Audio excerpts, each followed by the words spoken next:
यूहन्ना रचित सुसमाचार 13वां अध्याय।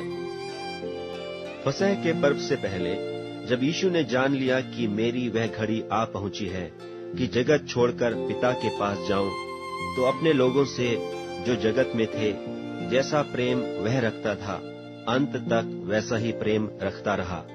और जब शैतान शमौन के पुत्र यहूदा इस्करियोती के मन में यह डाल चुका था कि उसे पकड़वाए, तो भोजन के समय यीशु ने यह जानकर कि पिता ने सब कुछ मेरे हाथ में कर दिया है और मैं परमेश्वर के पास से आया हूँ और परमेश्वर के पास जाता हूँ, भोजन पर से उठकर अपने कपड़े उतार दिए और अंगोछा लेकर अपनी कमर बांधी।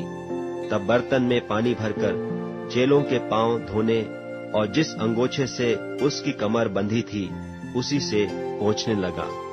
जब वह शमौन पतरस के पास आया, तब उसने उससे कहा, हे प्रभु, क्या तू मेरे पांव धोता है?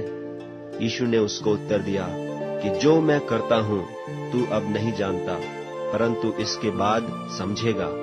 पतरस ने उससे कहा, तू मेरे पांव कभी न धोने पाएगा।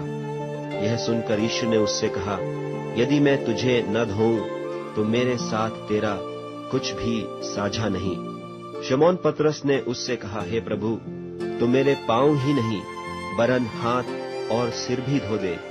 यीशु ने उससे कहा, जो नहा चुका है उसे पांव के सिवा और कुछ धोने का प्रयोजन नहीं, परंतु वह बिल्कुल शुद्ध है।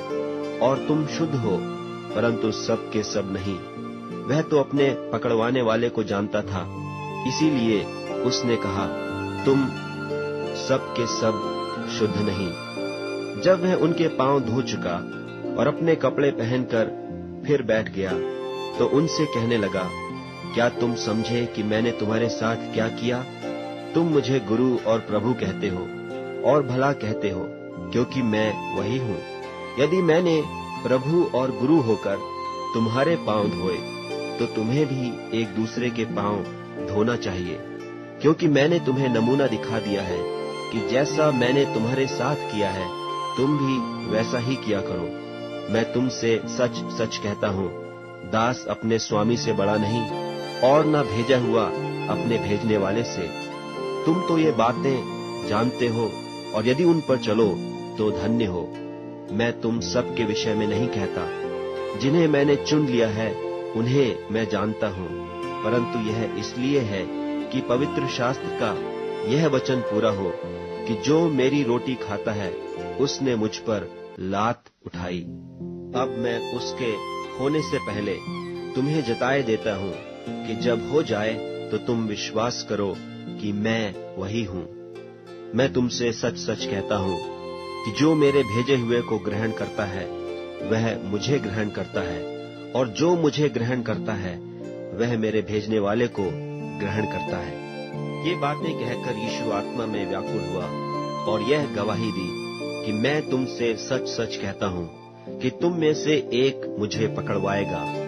चेले यह संदेह करते हुए कि वह किसके विषय में कहता है, एक दूसरे की ओर देखने लगे।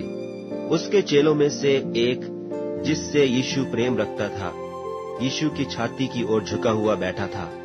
तब शमौन पतरस ने उसकी ओर सैन करके पूछा कि बता तो, वह किसके विषय में कहता है?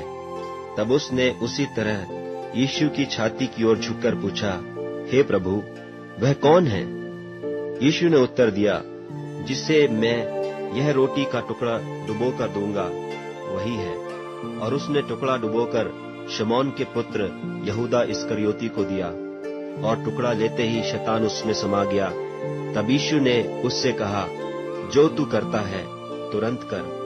परंतु बैठने वालों में से किसी ने न जाना कि उसने यह बात उससे किस लिए कही।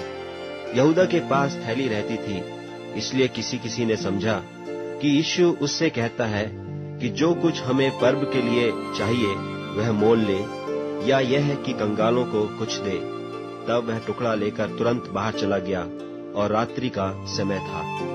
जब वह बाहर चला गया तो यीशु ने कहा, अब मनुष्य के पुत्र की महिमा हुई, और परमेश्वर की महिमा उसमें हुई, और परमेश्वर भी अपने में उसकी महिमा करेगा, वरन तुरंत करेगा। हे बालकों, मैं और थोड़ी देर तुम्हारे पास हूँ, फिर तुम मुझे ढूंढोगे, और जैसा मैंने यहूदियों से कहा कि जहाँ मैं जाता हूँ वहाँ तुम नहीं आ सकते, वैसा ही मैं अब तुमसे भी कहता हूँ। मैं तुम्हें एक नई आज्ञा देता हूँ कि एक दूसरे से प्रेम रखो। जैसा मैंने तुमसे प्रेम रखा है, वैसा ही तुम भी एक दूसरे से प्रेम रखो। यदि आपस में प्रेम रखोगे तो इसी से सब जानेंगे कि तुम मेरे चेले हो। शमौन पतरस ने उससे कहा, हे प्रभु, तू कहाँ जाता है?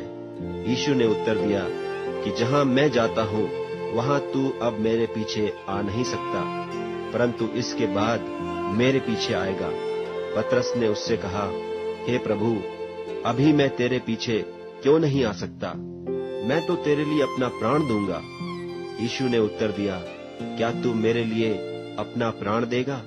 मैं तुझसे सच सच कहता हूँ कि मुर्ग बांग न देगा जब तक तू 3 बार मेरा इनकार न कर लेगा।